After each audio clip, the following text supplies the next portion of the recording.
Welcome to the Citadel of Cracked Mirrors. You all.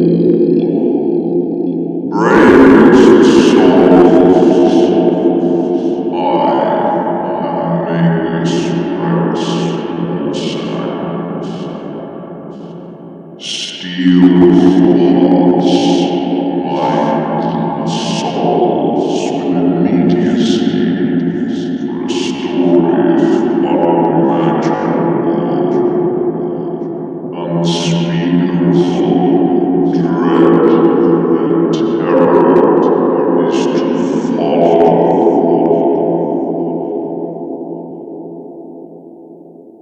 Situate yourselves comfortably on the spiked furnishings of glass and malice. Here begins the tale of the Seven Geases by Ashton.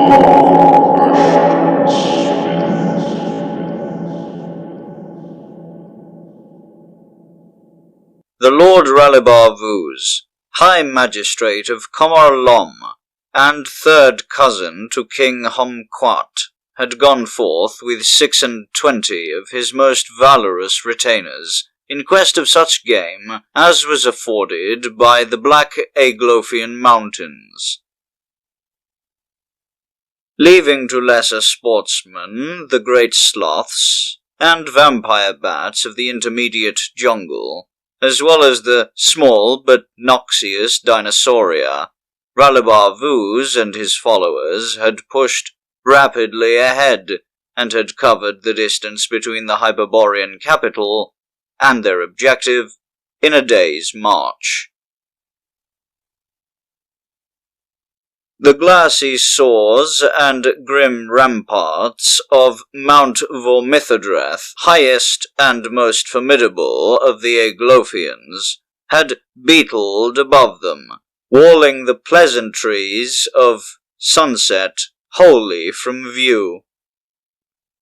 They had spent the night beneath its lowermost crags, keeping a ceaseless watch, piling dead branches on their fires, and hearing on the grisly heights above them the wild and dog-like ululations of those subhuman savages, the Vormai, for which the mountain was named.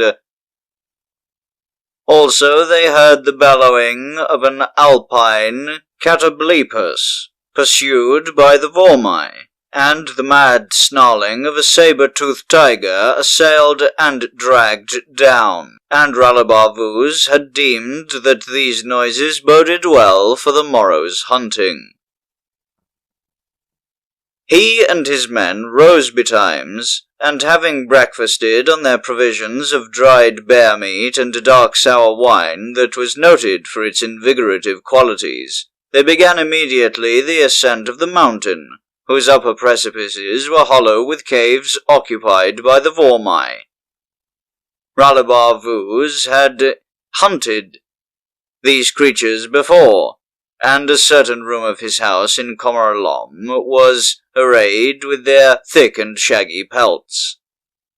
They were usually deemed the most dangerous of the Hyperborean fauna, and the mere climbing of Voormithadreth, even without the facing of its inhabitants, would have been a feat attended by more than sufficient peril.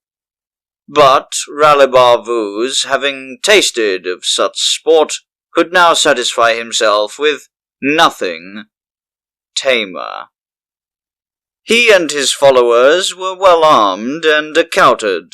Some of the men bore coils of rope and grappling hooks to be employed in the escalade of the steeper crags. Some carried heavy crossbows, and many were equipped with long-handled and saber-bladed bills, which, from experience, had proved the most effective weapons in close-range fighting with the Vormai. The whole party was variously studded with auxiliary knives, throwing darts, two-handed scimitars, maces, bodkins, and saw-toothed axes. The men were all clad in jerkins and hose of dinosaur leather, and were shod with brazen-spiked buskins. Ralabar himself wore a light suiting of copper chainmail, which, flexible as cloth, in no wise impeded his movements. In addition, he carried a buckler of mammoth hide with a long bronze spike in its centre that could be used as a thrusting sword, and being a man of huge stature and strength, his shoulders and baldric were hung with a whole arsenal of weaponries. The mountain was of volcanic origin, though its 4 craters were supposedly all extinct. For hours the climbers toiled upward on the fearsome scarps of black lava and obsidian, seeing the sheerer heights above them recede interminably into a cloudless zenith, as if not to be approached by man.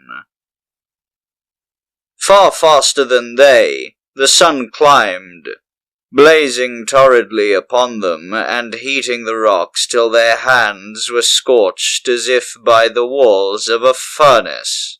But Ralabar, eager to flesh his weapons, would permit no halting in the shady chasms, nor under the scant umbrage of rare junipers. That day, however, it seemed that the Vormai were not abroad upon Mount Voormithadreth.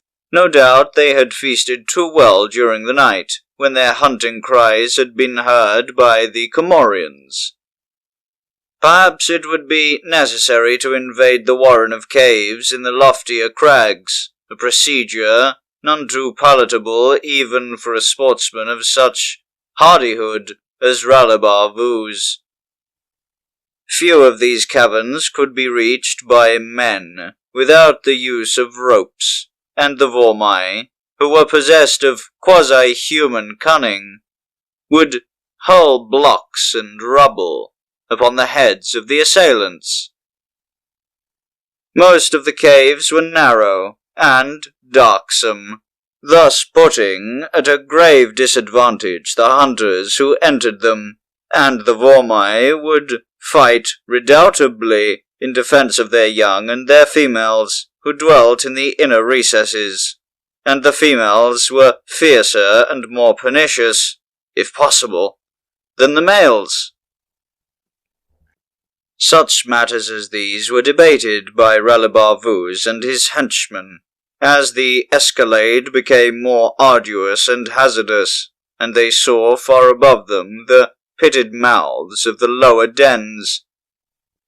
Tales were told of brave hunters who had gone into those dens and had not returned, and much was said of the vile feeding habits of the Vormai, and the uses to which their captives were put before death and after it.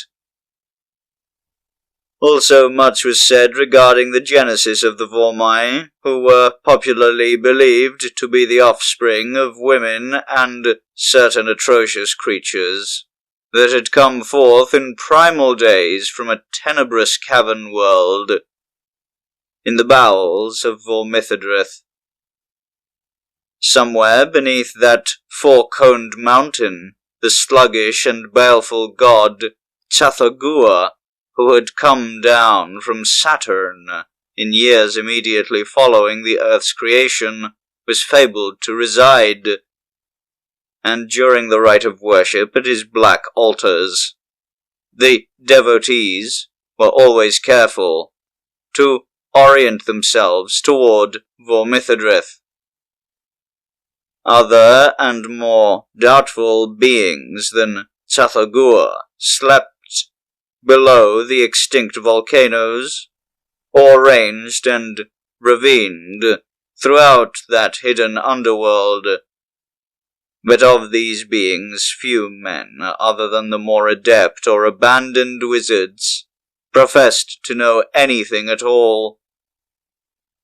Ralabar-Vuz, who had a thoroughly modern disdain of the supernatural, avowed his skepticism in no equivocal terms when he heard his henchmen regaling each other with these antique legendaries. He swore with many ribald blasphemies that there were no gods anywhere above or under Voormithadreth.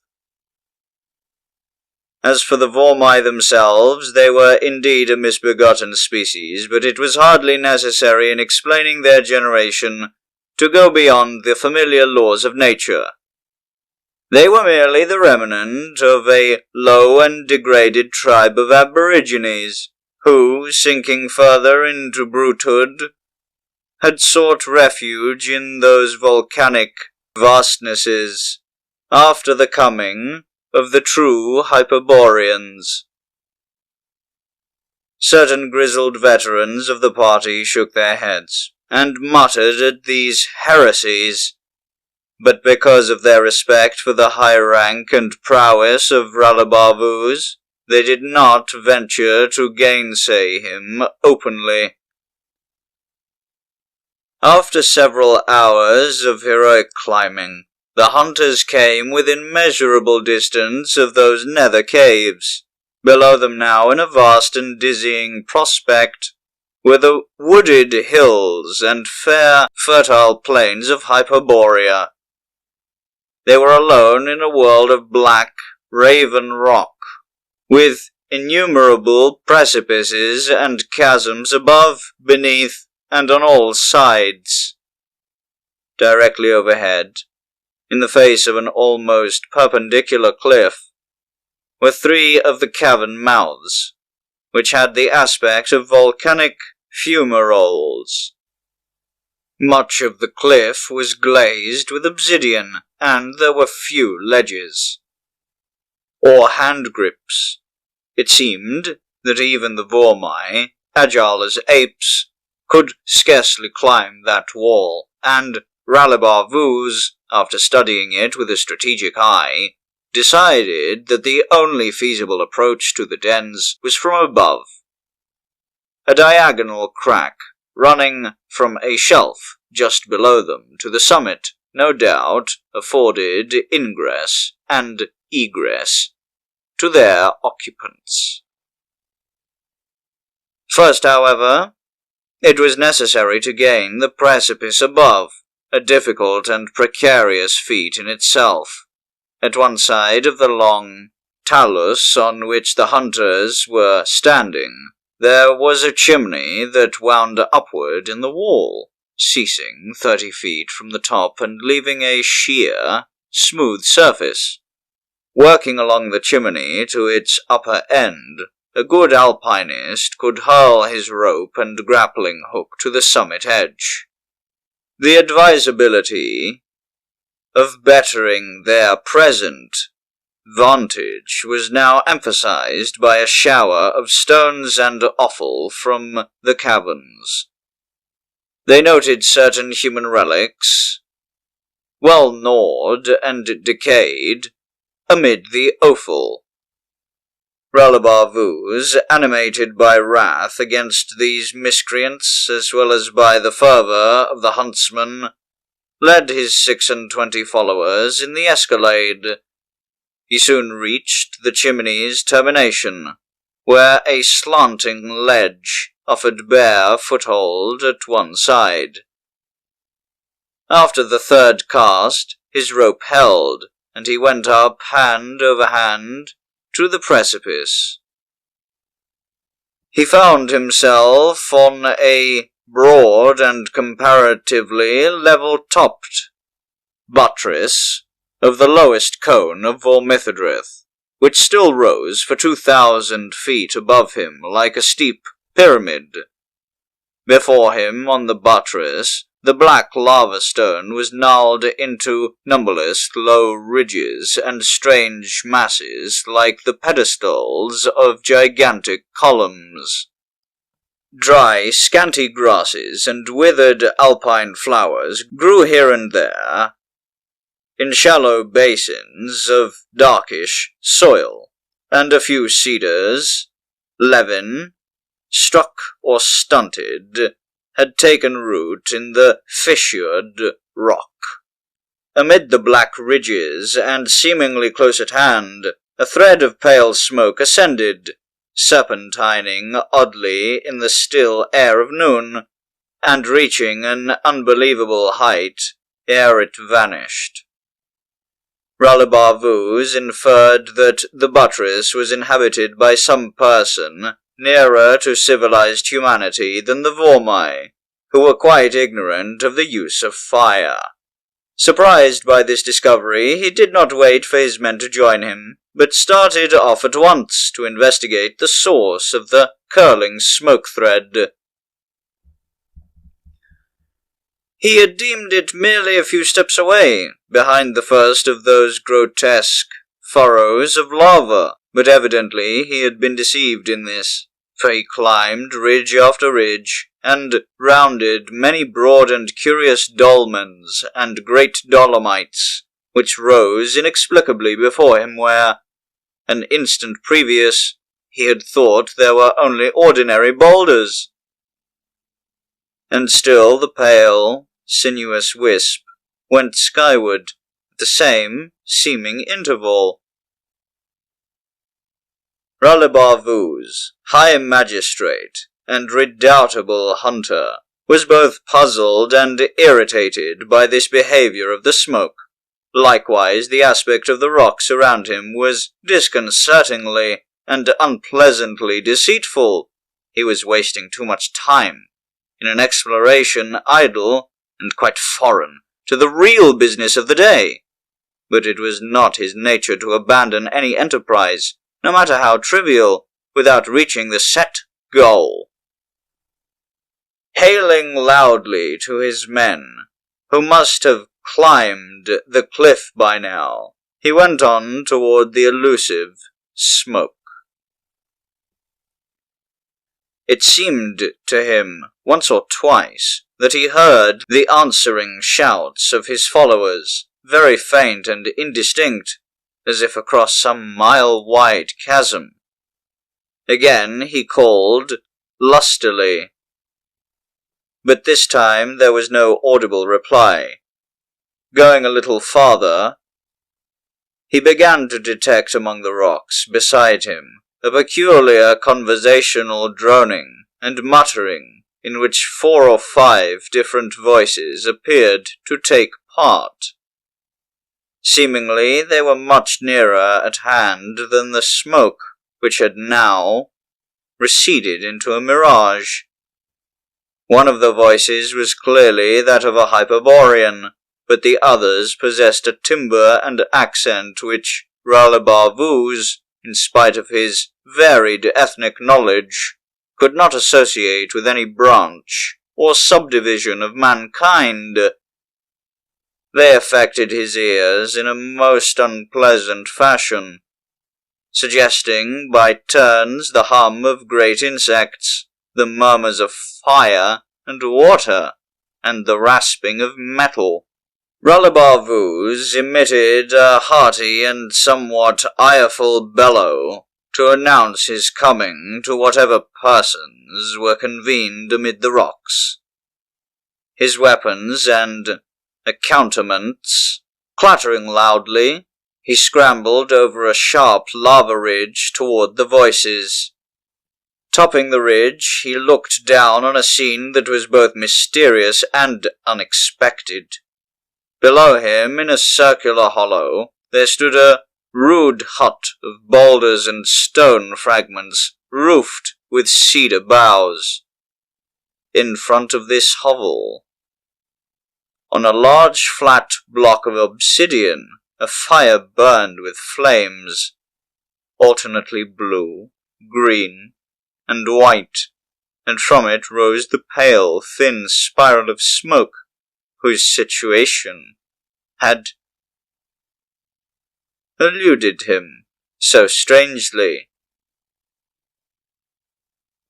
An old man, withered and disreputable looking, in a robe that appeared no less antique and unsavory than himself, was standing near to the fire. He was not engaged in any visible culinary operations, and, in view of the torrid sun, it hardly seemed that he required the warmth given by the queer-coloured blaze. Aside from this individual, Ralibar Vuz looked in vain for the participants of the muttered conversation he had just overheard.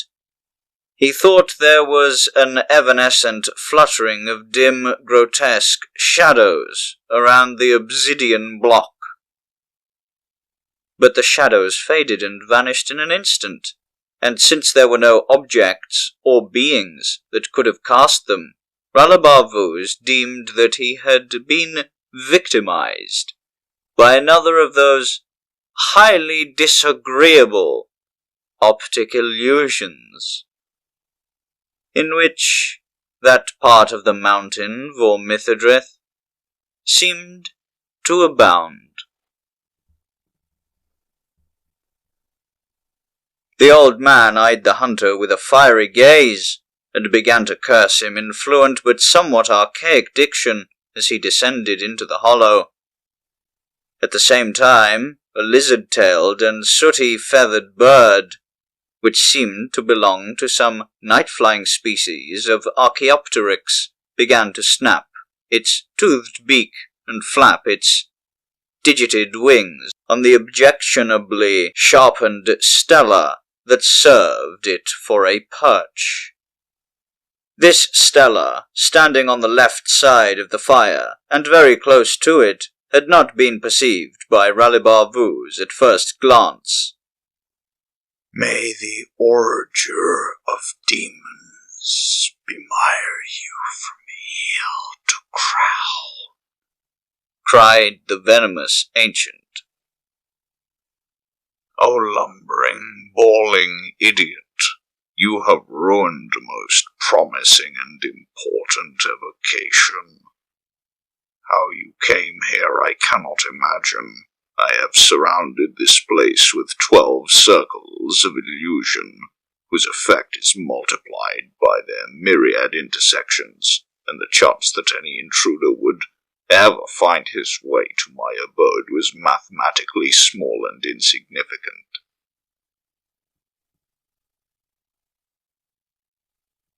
It was that chance which brought you here.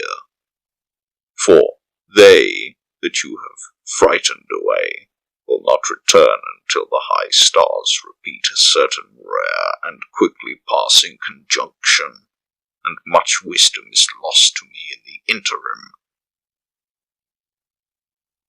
"How now, varlet?" said Ralibar Vuz, astonished and angered by this greeting, of which he understood little save that his presence was unwelcome to the old man. "Who are you that speak so churlishly to a magistrate of Comorlom, and a cousin to King Humquat? I advise you to curb such insolence, for if so I wish, it lies in my power to serve you even as I serve the Vormai. Though methinks," he added, "your pelt is far too filthy and verminous to merit room amid my trophies of the chase." "Know that I am the sorcerer Esdegor," proclaimed the ancient, his voice echoing among the rocks with dreadful sonority. "By choice I have lived remote from cities and men, nor have the Vormai of the mountain troubled me in my magical seclusion. I care not if you are the magistrate of all swinedom, or a cousin to the king of dogs, in retribution for the charm you have shattered. The business you have undone by this oafish trespass I shall put upon you. most dire and calamitous and bitter Geas.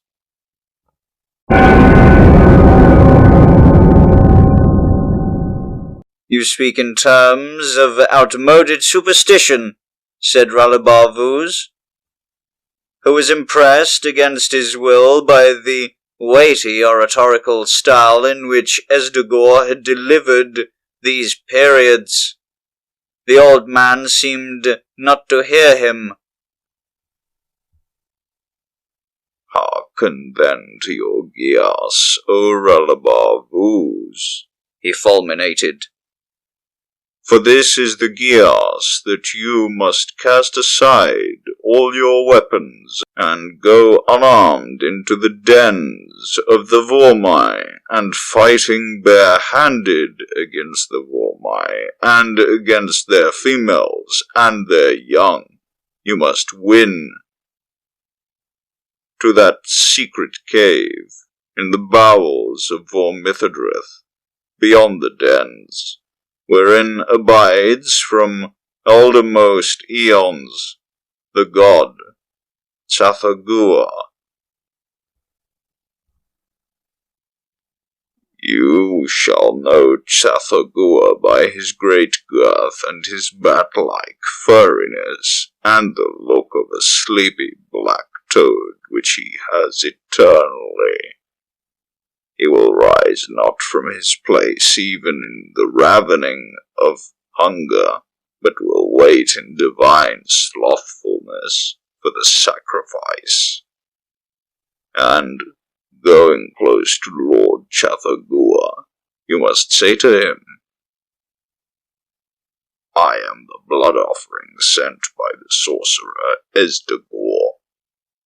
Then, if it be its pleasure, Tsathoggua will avail himself of the offering. In order that you may not go astray, the bird Raftontis, who is my familiar, will guide you in your wanderings on the mountainside and through the caverns. He indicated with a peculiar gesture the night-flying Archaeopteryx on the foully symbolic stela, and added, as if in afterthought, Raftontis will remain with you till the accomplishment of the Geas and the end of your journey below Voormithadreth. He knows the secrets of the underworld and the lairing places of the old ones. If our Lord Tsathoggua should disdain the blood offering, or, in his generosity, should send you on to his brethren, Raftontis will be fully competent to lead the way, whithersoever is ordained by the god.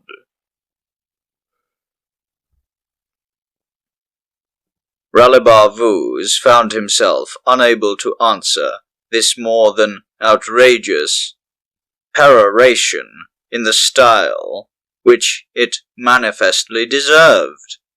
In fact, he could say nothing at all, for it seemed that a sort of lockjaw had afflicted him.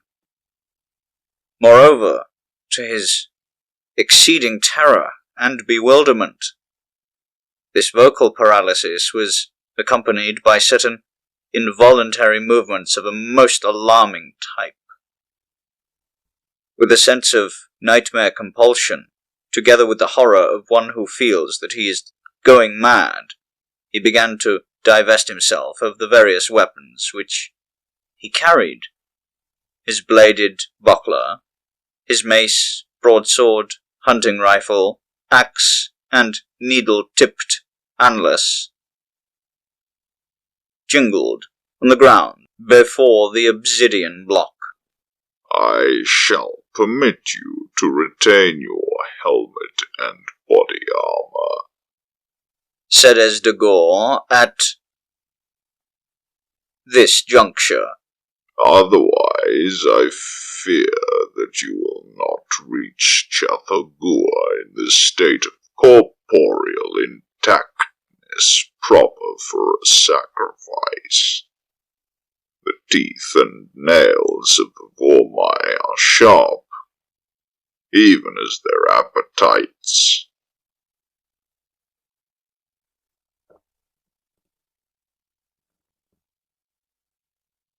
Muttering certain half inaudible and doubtful-sounding words, the wizard turned from Ralabar Vuz and began to quench the tricolored fire with a mixture of dust and blood from a shallow brass basin. Deigning to vouchsafe no farewell or sign of dismissal, he kept his back toward the hunter, but waved his left hand obliquely to the bird Raftontis. This creature, stretching his murky wings and clacking his saw-like beak, abandoned his perch and hung poised in air with one ember-colored eye malignly fixed on Ralabar Vuz. Then, floating slowly, his long snakish neck reverted, and his eye maintaining its vigilance, the bird flew among the lava ridges toward the pyramidal cone of Voormithadreth, and Ralabar Vuz followed, driven by a compulsion that he could neither understand nor resist. Evidently the demon-fowl knew all the turnings of that maze of delusion with which Esdagor had environed his abode, for the hunter was led with comparatively little indirection across the enchanted buttress. He heard the far-off shouting of his men as he went, but his own voice was faint and thin as that of a flittermouse when he sought to reply. Soon he found himself at the bottom of a great scrap of the upper mountain, pitted with cavern mouths. It was a part of Voormithadreth that he had never visited before. Raftontis rose toward the lowest cave, and hovered at its entrance, while Ralabar Vuz climbed precariously behind him amid a heavy barrage of bones and glass-edged flints and other oddments of less mentionable nature, hurled by the Vormai. These low, brutal savages, fringing the dark mouths of the dens, with their repulsive faces and members, greeted the hunter's progress with ferocious howlings and an inexhaustible supply of garbage. However, they did not molest Raftontis, and it seemed that they were anxious to avoid hitting him with their missiles, though the presence of this hovering, wide-winged fowl interfered noticeably with their aim as Ralabar Vuz began to near the nethermost den. Owing to this partial protection, the hunter was able to reach the cavern without serious injury. The entrance was rather straight, and Raftontis flew upon the Vormai with open beak and flapping wings, compelling them to withdraw into the interior, while Ralabar Vuz made firm his position on the threshold ledge. Some, however, threw themselves on their faces to allow the passage of Raftontis, and, rising when the bird had gone by, they assailed the Cormorian as he followed his guide into the fetid gloom. They stood only half erect, and their shaggy heads were about his thighs and hips, snarling and snapping, like dogs, and they clawed him with hook-shaped nails that caught and held in the links of his armor. Weaponless, he fought them in obedience to his Geas, striking down their hideous faces with his mailed fist in a veritable madness that was not akin to the ardor of a huntsman. He felt their nails and teeth break on the close-woven links as he hurled them loose, but others took their places. When he won onward a little into the murky cavern, and their females struck at his legs like darting serpents, and their young beslavered his ankles with mouths wherein the fangs were as yet ungrown. Before him, for his guidance, he heard the clanking of the wings of Raftontis, and the harsh cries, half hiss and half caw, that were emitted by this bird at intervals. The darkness stifled him with 1,000 stenches, and his feet slipped in blood and filth at every step. But now he knew that the Vormai had ceased to assail him. The cave sloped downward, and he breathed an air that was edged with the sharp, acrid mineral odors. Groping for a while through sightless night, and descending a steep incline, he came to a sort of underground hall, in which neither day or darkness prevailed. Here the archings of rock were visible by an obscure glow, such as hidden moons might yield. Thence, through declivitous grottos, and along perilously skirted gulfs, he was conducted over downward by Raftontis into the world beneath the mountain Voormithadreth. Everywhere was that dim, unnatural light whose source he could not ascertain. Wings that were too broad for those of the bat flew vaguely overhead, and at whiles, in the shadowy caverns, he beheld great fearsome bulks having a likeness to those behemoths and giant reptiles which burdened the earth in earlier times. But because of the dimness, he could not tell if these were living shapes or forms that the stone had taken. Strong was the compulsion of his Geas on Ralabar Vuz, and a numbness had seized his mind, and he felt only a dulled fear and a dazed wonder. It seemed that his will and thoughts were no longer his own, but were becoming those of some alien person. He was going down to some obscure but predestined and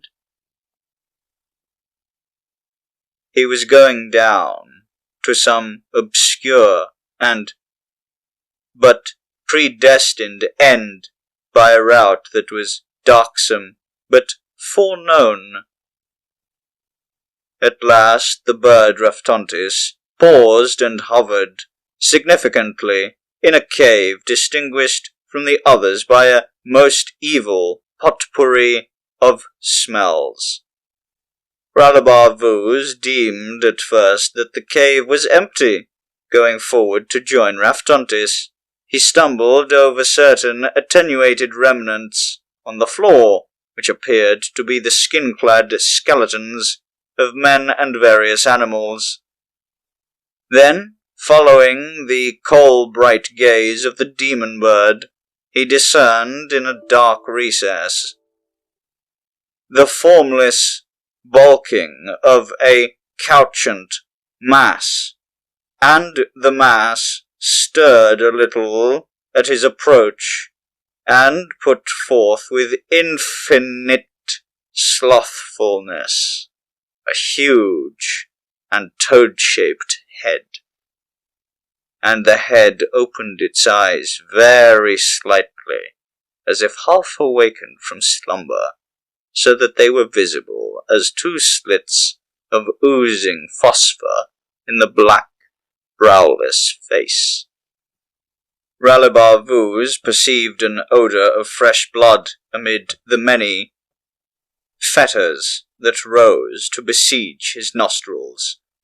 A horror came upon him therewith, for looking down he beheld, lying before the shadowy monster, the lean husk of a thing that was neither man, beast, nor Vormai.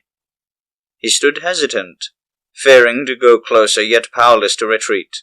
But, admonished by an angry hissing from the Archaeopteryx, together with a slashing stroke of its beak between his shoulder blades, he went forward till he could see the fine dark fur on the dormant body, and sleepily protracted head.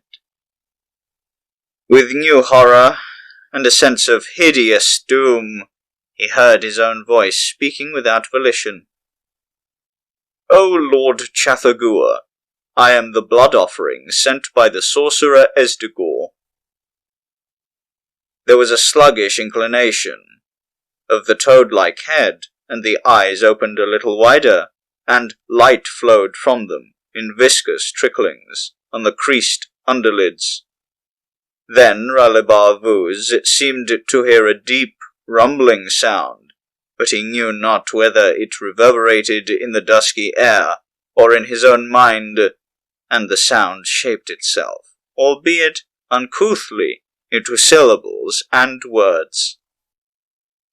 Thanks are due to Esdegor for this offering, but since I have fed lately on a well-blooded sacrifice, my hunger is appeased for the present, and I require not the offering. However, it may be that others of the old ones are athirst or famished, and since you came here with the Geas upon you, it is not fitting that you should go hence without another.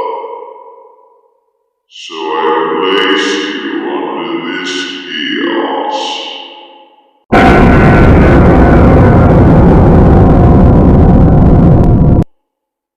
To betake yourself downward through the caverns till you reach, after a long descent, that bottomless gulf over which the spider god, Atlach-Nacha, weaves his eternal webs.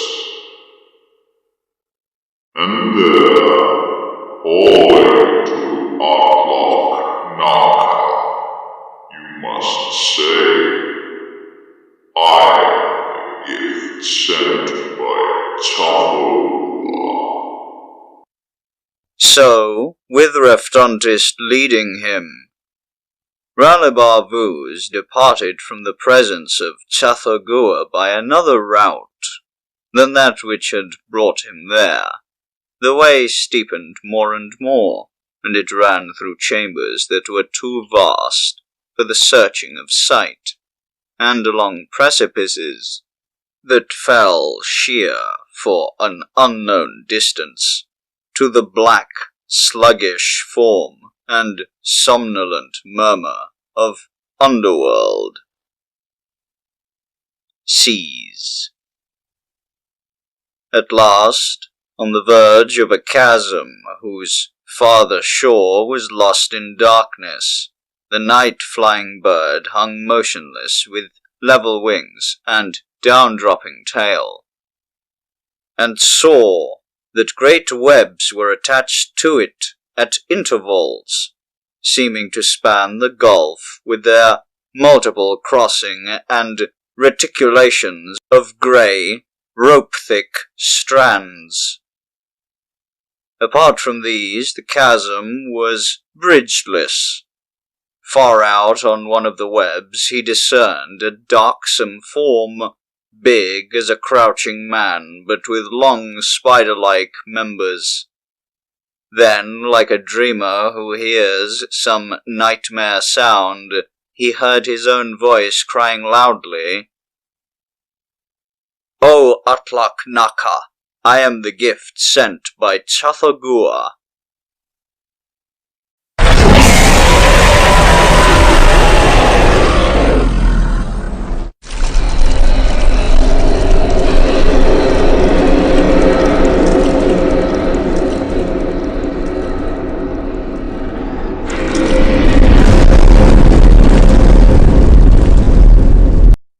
The dark form ran toward him with incredible swiftness.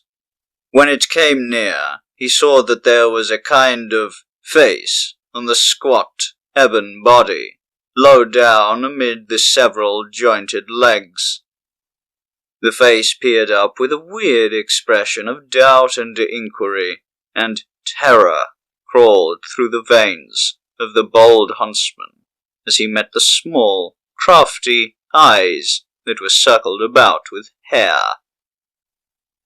Thin, shrill, piercing as a sting, there spoke to him the voice of the spider god, Atlach-Nacha.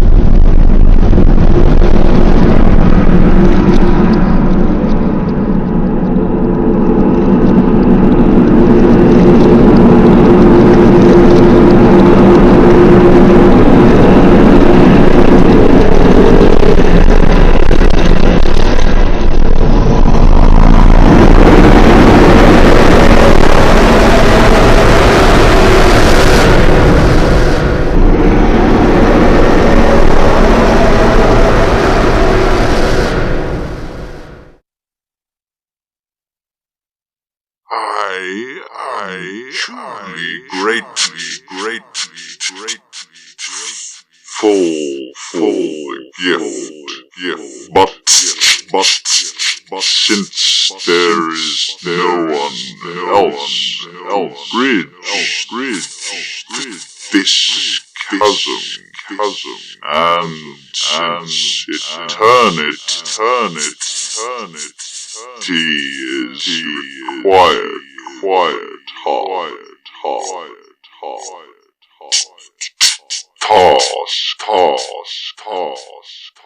I cannot spend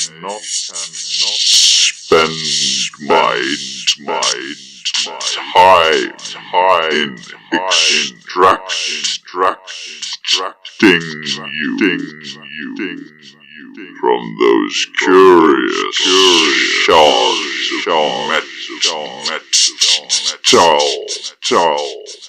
However, it may be that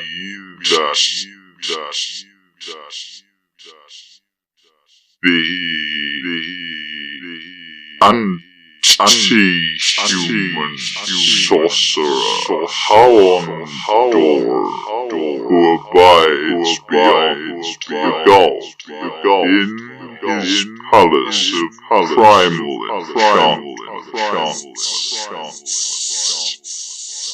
can somehow find a use for you. The bridge I have just now completed runs to the threshold of his abode, and your wait will serve to test the strength of my weaving. So then, with this Geas upon you,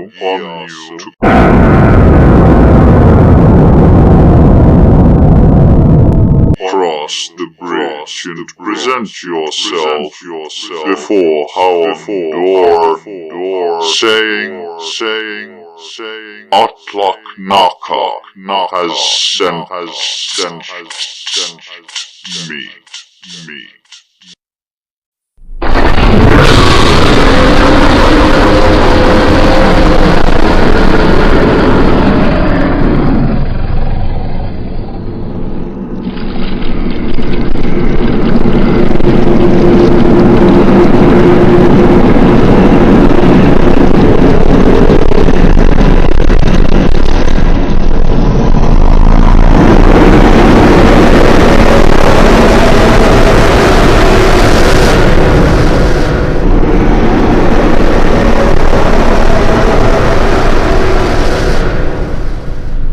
With those words, the spider-god withdrew his bulk from the web, and ran quickly from sight along the chasm edge, doubtless to begin the construction of a new bridge at some remoter point.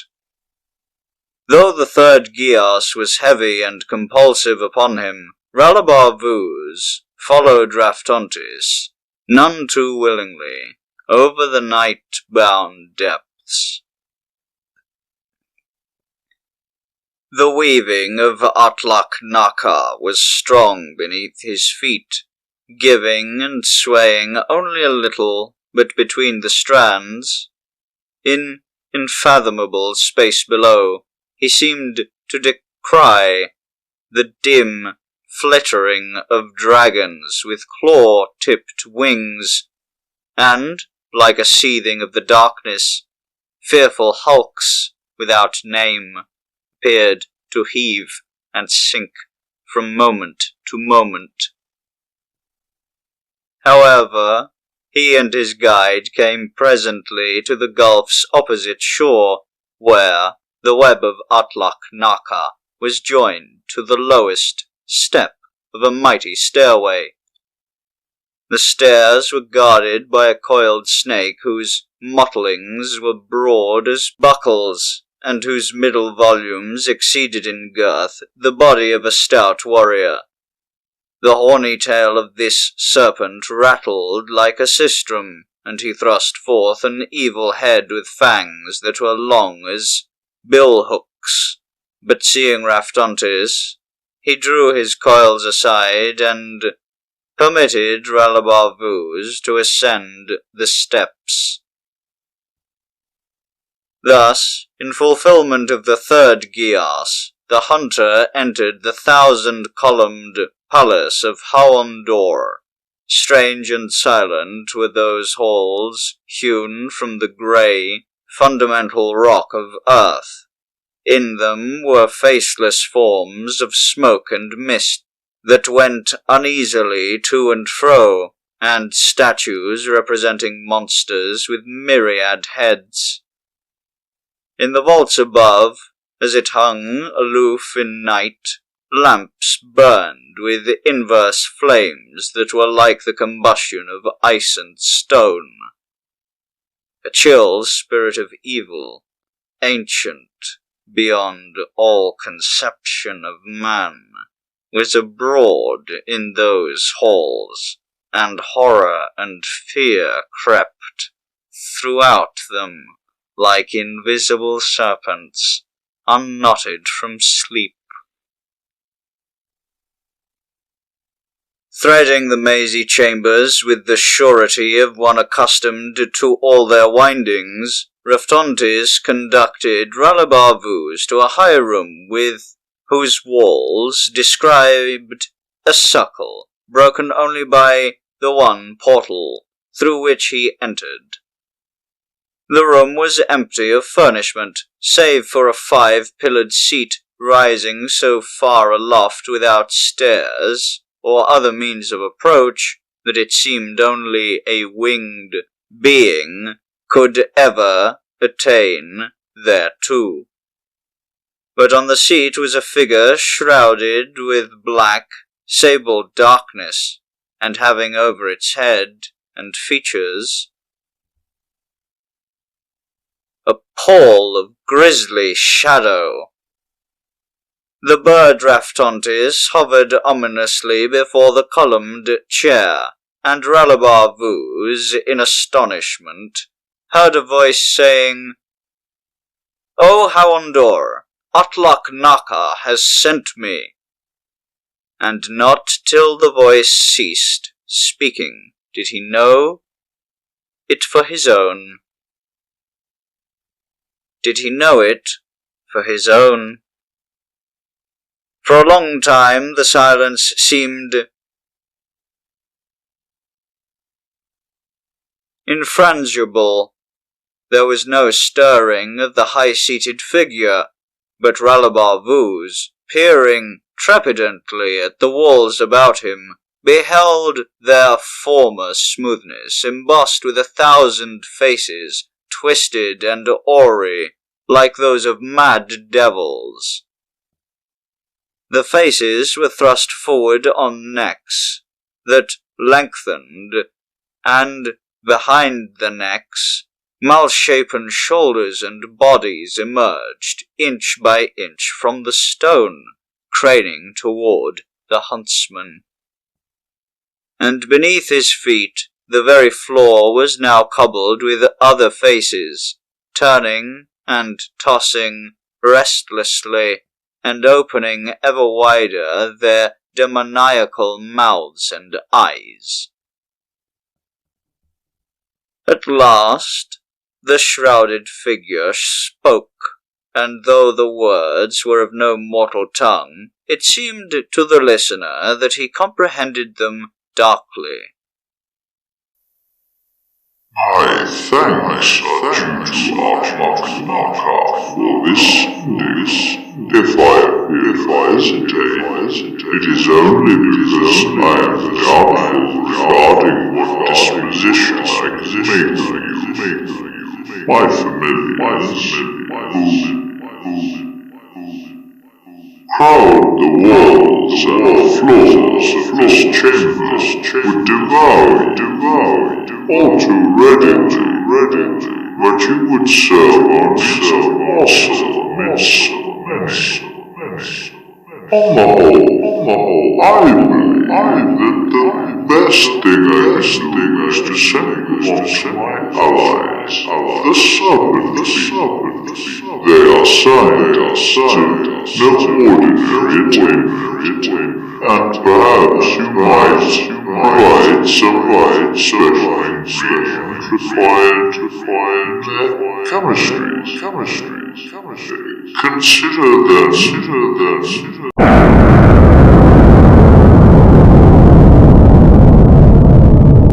That a Geas has been put upon you, and take yourself to the cavern in which the serpents reside.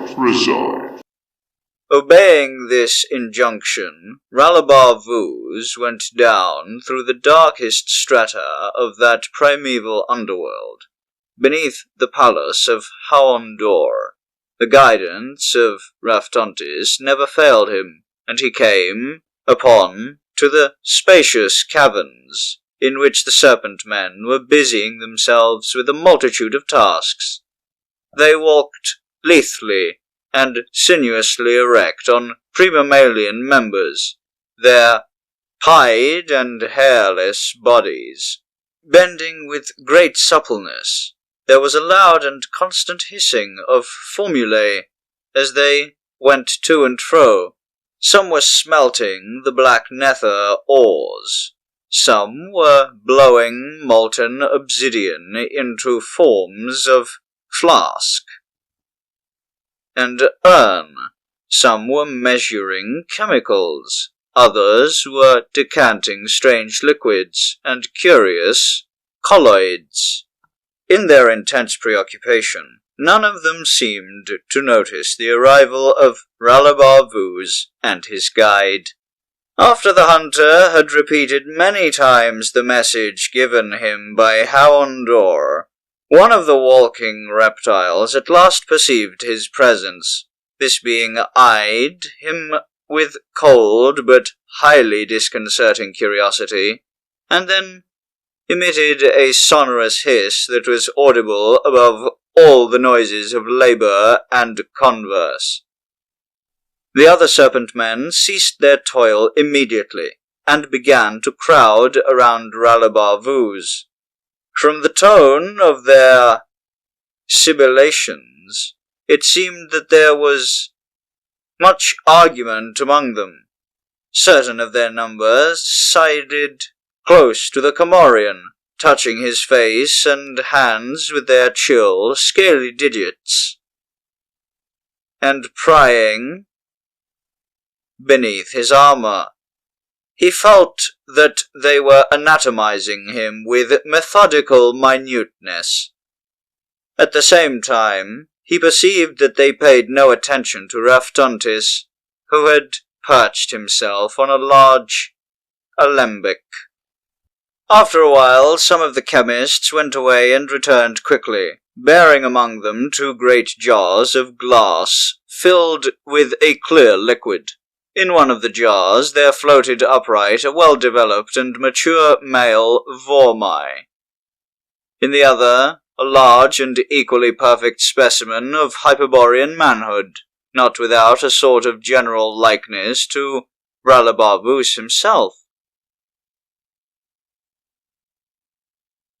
The bearers of these specimens deposited their burdens beside the hunter, and then each of them delivered what was doubtless a learned dissertation on comparative biology.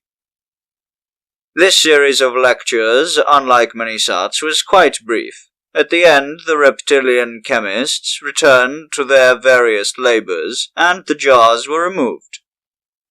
One of the scientists then addressed himself to Ralabarbus with a fair, though somewhat sibilant approximation of human speech.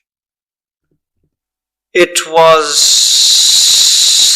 thoughtful of Houndor to send you here. However, as you have seen, we are already supplied with an exemplar of your species.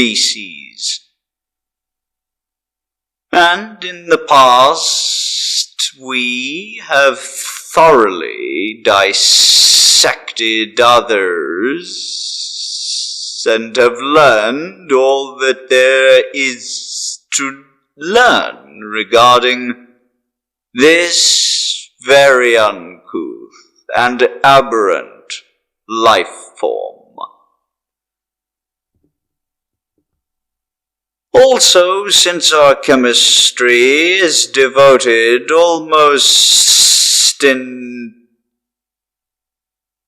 wholly to the production of powerful toxic agents, we can find no use in our tests and manufactures for the extremely ordinary matters of which your body is composed.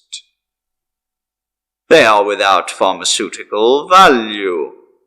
Moreover, we have long abandoned the eating of impure natural foods, and now confine ourselves to synthetic types of aliment. There is, as you must realize, no place for you in our economy. However, it may be that the archetypes can somehow dispose of you. At least you will be a novelty to them, since no example of contemporary human evolution has so far descended to their stratum. Therefore, we shall put you under that highly urgent and imperative kind of hypnosis which, in the parlance of warlockry, is known as a Geas, and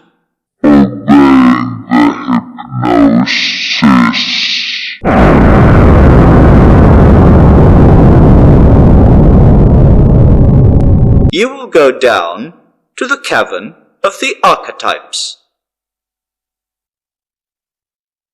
The region to which the magistrate of Komolom was now conducted lay at some distance below the Ophidian laboratories, the air of the gulfs, and grottos along his way began to increase markedly in warmth, and was moist and steamy as that of some equatorial fen. The primordial luminosity, such as might have dawned before the creation of any sun, seemed to surround and pervade everything. All about him, in this thick and semi-aqueous light, the hunter discerned the rocks and fauna and vegetable forms of a crassly primitive world. These shapes were dim, uncertain, wavering, and were all composed of loosely organized elements.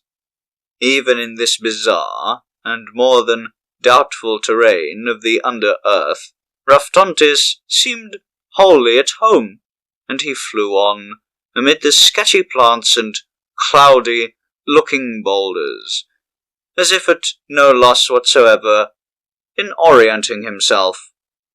But Ralavar Vuz, in spite of the spell that stimulated and compelled him onward, had begun to feel a fatigue by no means unnatural in view of his prolonged and heroic itinerary. Also, he was much troubled by the elasticity of the ground, which sank beneath him at every step like an oversodded marsh, and seemed insubstantial to a quite alarming degree. To his further disconcertion, he soon found that he had attracted the attention of a huge foggy monster with the rough outlines of a Tyrannosaurus. This creature chased him amid the archetypal ferns and club mosses, and overtaking him after 5 or 6 bounds, it proceeded to ingest him with the celerity of any latter-day saurian of the same species. Luckily, the ingestment was not permanent, for the Tyrannosaurus's body plasm, though fairly opaque, was more astral than material, and Ralabar Vuz, protesting stoutly against his confinement in its maw, felt the dark walls give way before him and tumbled out on the ground. After its third attempt to devour him, the monster must have decided that he was inedible. It turned and went away with immense leapings in search of comestibles on its own plane of matter. Ralabar Vuz continued his progress through the cavern of the archetypes, progress often delayed by the elementary designs of crude, misty-stomached allosaurs, pterodactyls, pterandons, stegosaurs, and other carnivora of the prime. At last, following his experience with a most persistent megalosaur, he beheld before him 2 entities of vaguely human outline. They were gigantic, with bodies almost globular in form, and they seemed to float rather than walk. Their features, though shadowy to the point of inchoateness, appeared to express aversion and hostility. They drew near to the Comorian, and he became aware that one of them was addressing him. The language used was wholly a matter of primitive vowel sounds, but a meaning was forcibly, though indistinctly, conveyed. We, the originals of mankind, are dismayed by the sight of a copy so coarse and egregiously perverted from the true model. We disown you with sorrow and indignation. Your presence here is an unwarrantable intrusion, and it is obvious that you are not to be assimilated even by our most assurient dinosaurs. Therefore we put you under a Geas. Depart without delay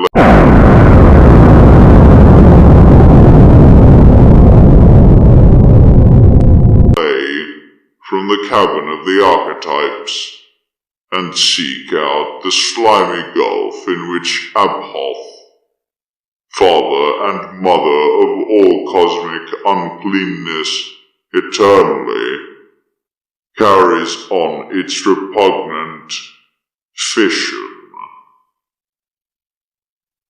We consider that you are fit only for Abhoth, which will perhaps mistake you for one of its own progeny, and devour you in accordance with the custom which it follows. The weary hunter was led by the untirable Raftontis to a deep cavern on the same level as that of the archetypes. Possibly it was a kind of annex to the latter.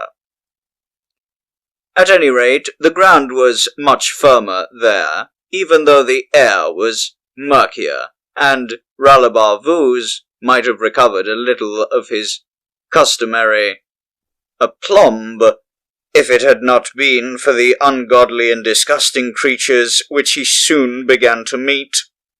There were things which he could liken only to monstrous one-legged toads, and immense myriad-tailed worms, and miscreated lizards.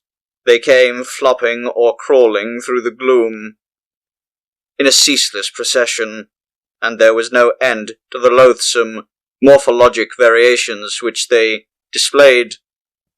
Unlike the archetypes, they were formed of all too solid matter, and Ralabar Vuz was both fatigued and nauseated by the constant necessity of kicking them away from his shins. He was somewhat relieved to find, however, that these wretched abortions became steadily smaller as he continued his advance. The dusk about him thickened with hot evil steam that left an oozy deposit on his armor and bare face and hands. With every breath he inhaled an odor, noisome beyond imagining. He stumbled and slipped on the crawling foulness underfoot.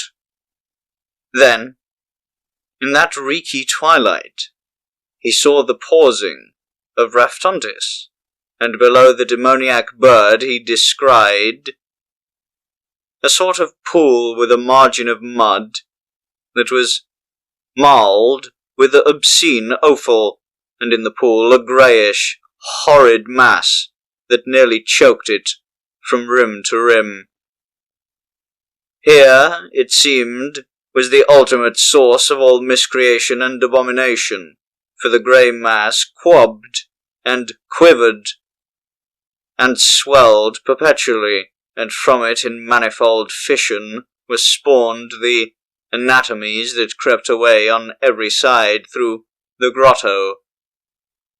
There were things like bodiless legs or arms that flailed in the slime, or heads that rolled, or floundering bellies, with fishes' fins, and all manner of things malformed and monstrous, that grew in size as they departed from the neighbourhood of Abhoth, and those that swam not swiftly ashore when they fell into the pool from Abhoth were devoured by mouths that gaped in the parent bulk. Ralabar Vuz was beyond thought, beyond horror. In his weariness, else he would have known intolerable shame, seeing that he had come to the bourne ordained for him by the archetypes as most fit and proper. The deadness near to death was upon his faculties, and he heard, as if remote and high above him, a voice that proclaimed to Abhoth the reason of his coming, and he did not know that the voice was his own. There was no sound in answer, but out of the lumpy mass there grew a member that stretched and lengthened toward Ralabar Vuz, where he stood waiting on the pool's margin. The member divided to a flat, webby hand, soft and slimy, which touched the hunter and went over his person slowly from foot to head. Having done this, it seemed that the thing had served its use, for it dropped quickly away from Abhoth and wriggled into the gloom like a serpent, together with the other progeny. Still waiting, Ralabar Vuz felt in his brain a sensation as of speech heard without words or sound, and the import, rendered in human language, was somewhat as follows. I, who am Abhoth, the Corporeal of the oldest gods, consider that the archetypes have shown a questionable taste in recommending you to me. After careful inspection, I fail to recognize you as one of my relatives or progeny, though I must admit that I was nearly deceived at first by certain biologic similarities. You are quite alien to my experience, and I do not care to endanger my digestion with untried articles of diet.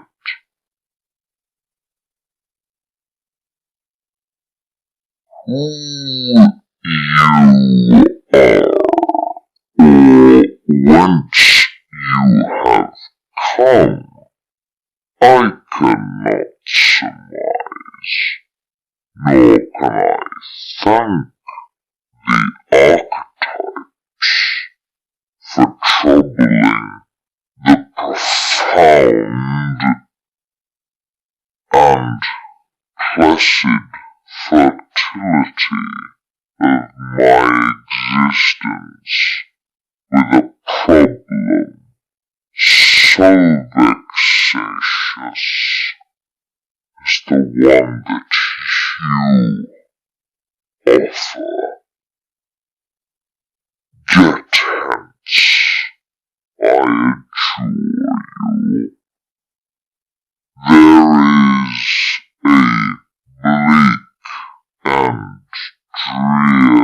and dreadful limbo known as the outer world, of which I have heard dimly, and I think it might prove a suitable objective for you.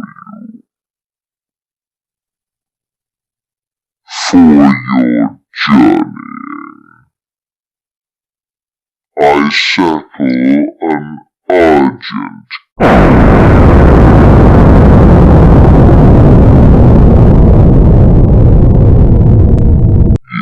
Geas upon you. Go seek the outer world with all possible expedition.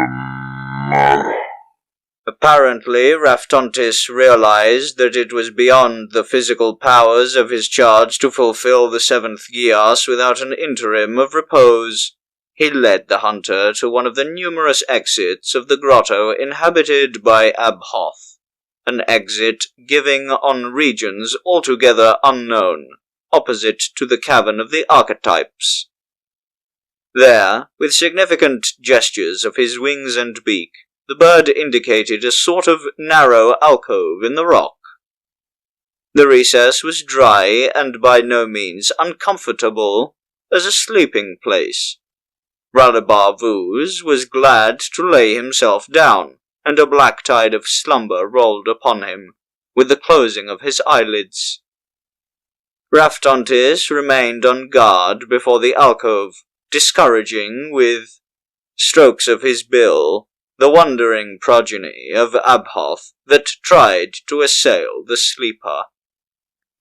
Since there was neither night nor day in that subterranean world, the term of oblivion enjoyed by Ralabar-Vuz was hardly to be measured by the usual method of time-telling.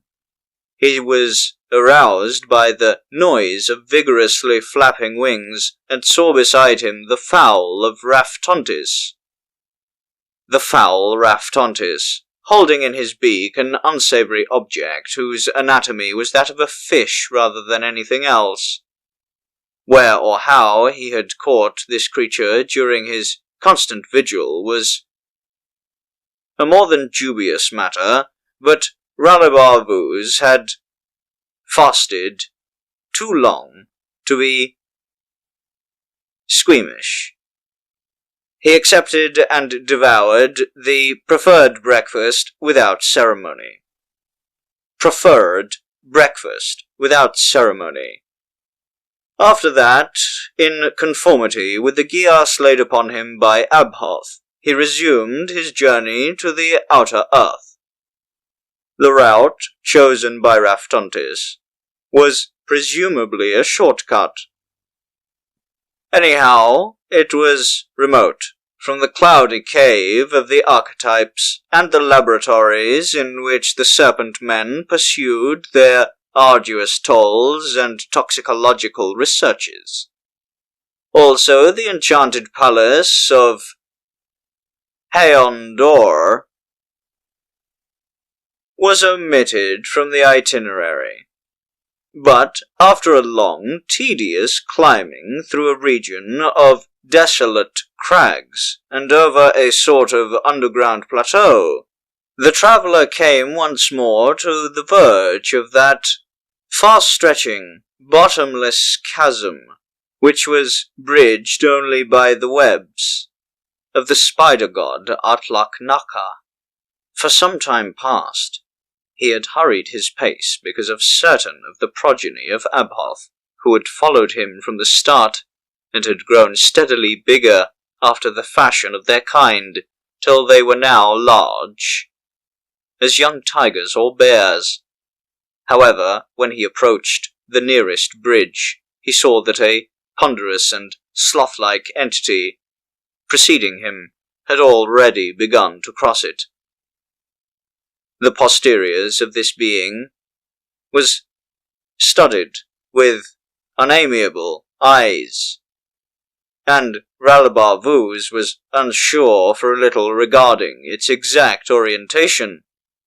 Not wishing to tread too closely upon the reverted talons of its heels, he waited till the monster had disappeared in the darkness, and by that time the spawn of Abhoth were hard upon him.